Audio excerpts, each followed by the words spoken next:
Good evening friends. TTA business school में आपका स्वागत करता हूं। कोई ऐसी इन्वेस्टमेंट है कि जिस इन्वेस्टमेंट को में आप इन्वेस्ट करके और चैन की नींद सो सकते हैं। ऐसी कौन सी इन्वेस्टमेंट है? देखो, बहुत सारी इन्वेस्टमेंट है। जो ट्रेडिशनल इन्वेस्टमेंट है उनमें आप चैन की नींद सो सकते हैं। अगर आप इन्वेस्टमेंट करते हैं एलआईसी के अंदर, तो आप चैन की नींद, वो कंफर्म है कि वो आपके पास आना ही आना है। ठीक है, लेकिन 20 या 21 साल में आपको ये 100% का रिटर्न देता है। अगर आपका फंड, इन्वेस्टेड फंड, अगर मान लीजिए कि 21 साल में आपने 3 लाख का फंड अगर इकट्ठा किया है, तो आपको मैक्सिमम जो आपके पास फंड आएगा वो साढ़े छः 38 के आसपास आपके पास इतना फंड आएगा। ठीक है, तो ये लगभग आपका 100% हो गया। 21 साल में 100% का रिटर्न ये दे रहा है। तो क्या ऐसी इन्वेस्टमेंट का कोई फायदा है जो आपको 21 साल में जाकर और आपके फंड को डबल कर रहा है? जब वो जो 6 लाख की वैल्यू है, शायद वो उस टाइम में 21 साल बाद वो वैल्यू 1 लाख या शायद 50,000 की भी नहीं रहेगी वैल्यू। इसका मतलब है कि आपने 3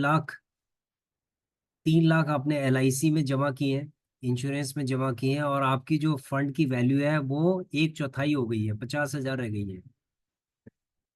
ठीक है, लगभग 50,000 to 1 लाख के आसपास हो जाएगी आपकी फंड की वैल्यू, अगर आप ऐसी जगह इन्वेस्टमेंट करते हैं। नंबर टू, अगर आप फिक्स डिपॉजिट करते हैं तो आपको 5% से लेकर 7% तक का रिटर्न मिलता है, जिसमें टीडीएस वगैरह सब इंक्लूडेड, अगर हो, सब इंक्लूड होता है इसके अंदर। और टीडीएस के बाद आपको 5% के आसपास इसमें रिटर्न मिलता है। तो आप ये लगा लीजिए कि एफडी आपको 7 से 10 साल में ये आपके फंड को डबल करता है। ठीक है, 7 से 10 साल, यानी आपको अपना फंड 7 साल तक रखना पड़ेगा, कैपिटल रखना पड़ेगा, तब जाके आपका फंड 7 से 10 साल में ये आपको डबल करके देगा। ठीक है, इसी तरीके के जो अदर इन्वेस्टमेंट ऑप्शन हैं, जैसे बॉन्ड हो गए, ये भी आपको 10 साल में डबल करते हैं, अप्रोक्सीमेटली 10 ईयर्स के अंदर डबल करते हैं। तो इस तरीके की जो इन्वेस्टमेंट होती है, 10 साल बाद जो आपका फंड अप्रिशिएट होके आएगा उसकी वैल्यू कम हो जाएगी। देखो, जैसे सपोज मान लीजिए कि आपने 5 लाख रुपए का इन्वेस्टमेंट किया है किसी बॉन्ड में, और वो 10 से 11 साल में अगर वो डबल हो गया, तो इसका मतलब है 10 लाख रुपए आपको मिलेंगे 11 साल में, 10 से 11 साल में। अब जो 10 से 11 साल में आपको जो फंड मिलेगा, तो 10 साल बाद उस पैसे की क्या वैल्यू होगी, ये डिपेंड करता है इन्फ्लेशन रेट पे। तो इन्फ्लेशन रेट जितनी तेजी से बढ़ रहा है, तो उसकी जो वैल्यू होगी वो लगभग, अगर आपने 5 लाख रुपए सबमिट किया है, तो उसकी वैल्यू लगभग 6 लाख रुपए की वैल्यू होगी, जो आपके हाथ में आ रहा है 11 लाख रुपए।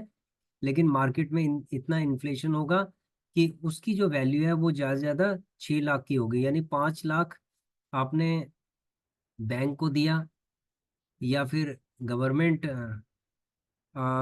डिपॉजिट किया, उसमें जो आपके फंड्स की जो एप्रिसिएशन है वो कुछ भी नहीं हुई है।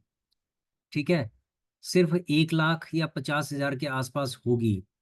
अगर हम अदर वे तरीके से इसको देखें, इन्फ्लेशन को अगर हम इंक्लूड करके देखें, इस एंगल से अगर हम देखते हैं, तो हमारा जो फंड है वो 11 साल में कोई इतना ज्यादा ग्रोथ नहीं करता है। अब आती है बात स्टॉक मार्केट की, म्यूचुअल फंड की, और एनसीडीज की।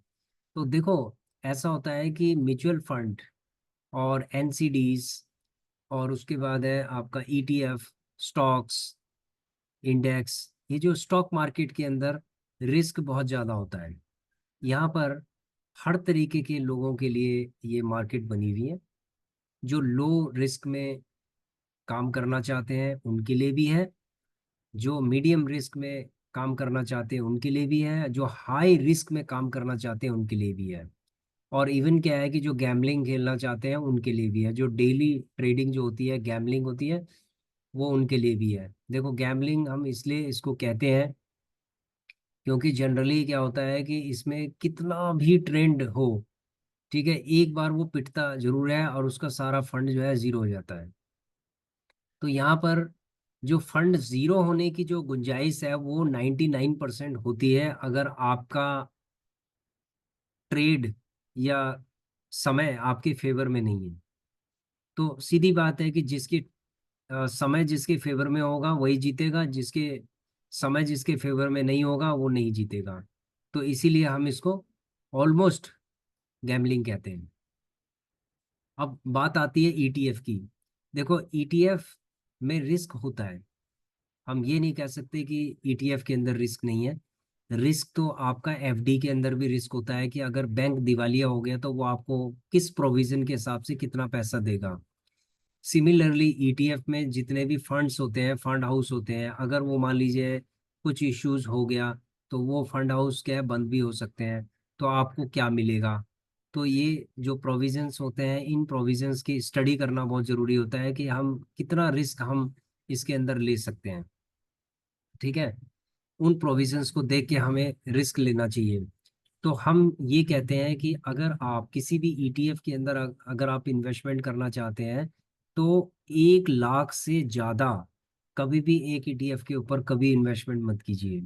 ठीक है, लॉन्ग टर्म इन्वेस्टमेंट की हम बात कर रहे हैं कि 1 लाख से ज्यादा कभी इन्वेस्टमेंट मत कीजिए। अगर शॉर्ट टर्म में अगर आप करना चाहते हैं तो जो लार्ज कैप के जो ईटीएफ्स हैं और उसके बाद मीडियम कैप के और जो स्मॉल कैप के, आप हर तरीके के ईटीएफ में आप इन्वेस्टमेंट कर सकते हैं। लेकिन शॉर्ट टर्म में क्या होगा कि आपका फंड एप्रिशिएट होने के बाद आप मार्केट से निकल जाएंगे और आप रिस्क से बाहर हो जाएंगे। ठीक है, लेकिन जो लॉन्ग टर्म में है वो रिस्क बना रहता है। इसीलिए आपको इसमें एक लिमिट सेट करनी पड़ती है कि फंड मैं कितना फंड ईटीएफ के अंदर इन्वेस्ट कर सकता हूँ। तो हमने अपनी जो लिमिट है, हमने 1 लाख रुपए रखी है कि हम 1 लाख से ज्यादा एक ईटीएफ में काम नहीं, उससे ज्यादा हम इन्वेस्टमेंट नहीं करेंगे।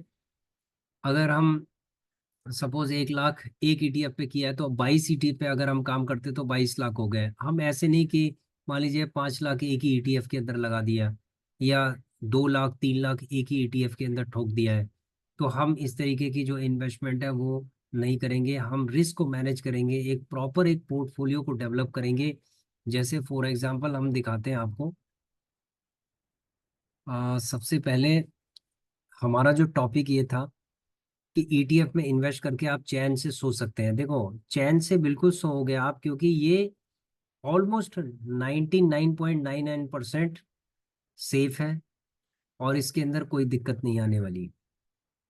ठीक है, इसको आप 100% रिस्क फ्री भी हो सकते हैं, लेकिन आपको एक प्रॉपर स्ट्रेटजी फॉलो करनी पड़ेगी।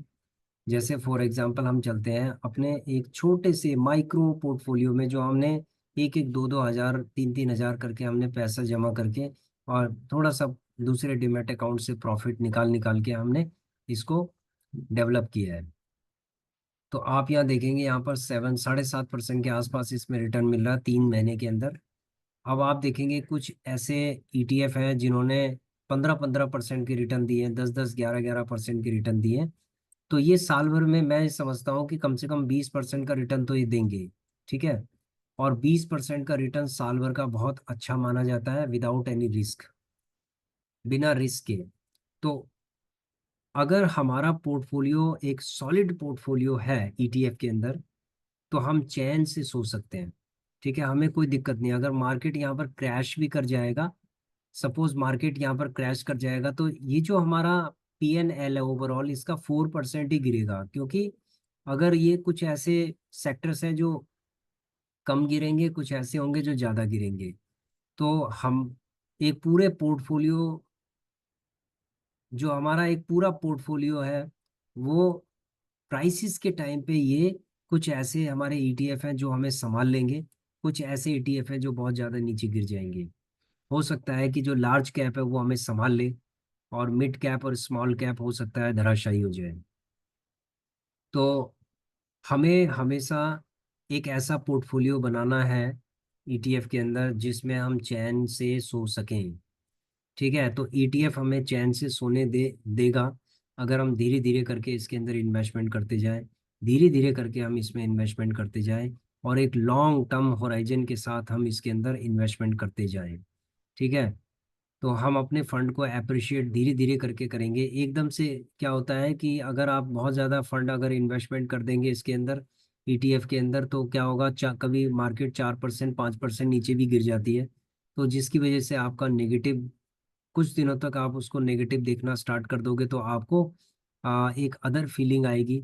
तो इसीलिए अगर आप चाहते हैं कि आपका पोर्टफोलियो ऑलमोस्ट मैक्सिमम डेज ये ग्रीन रहे और इसमें आप प्रॉफिट लेते जाएं, तो आपको क्या करना है, आपको एसआईपी यानी कि सिस्टमेटिक इन्वेस्टमेंट प्लानिंग के हिसाब से आपको चलना है इसके अंदर।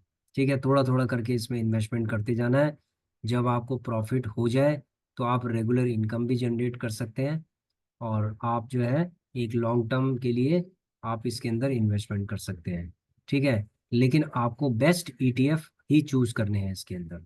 ठीक है फ्रेंड्स, तो आज का जो टॉपिक है वो आपको समझ में आ गया होगा कि हम कोई भी इन्वेस्टमेंट करें, वो इन्वेस्टमेंट अगर हमें चैन से सोने देगी, तो ये समझ लो कि वो इन्वेस्टमेंट अच्छी है, और वो इन्वेस्टमेंट हमें अच्छे रिटर्न भी देनी चाहिए। नहीं तो हमारा जो फंड है, देखो दो चीज़ें हैं, एक वो इन्वेस्टमेंट है जिसमें हम डालते जा रहे हैं लेकिन हमारा फंड एप्रिशिएट नहीं होगा, उसमें हम बाद में पछताएंगे, हम 10 साल बाद 20 साल बाद पछताएंगे।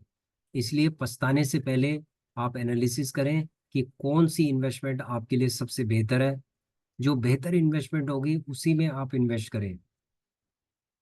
ठीक है friends, thank you very much, thanks for watching our video, please subscribe, like and share our channel.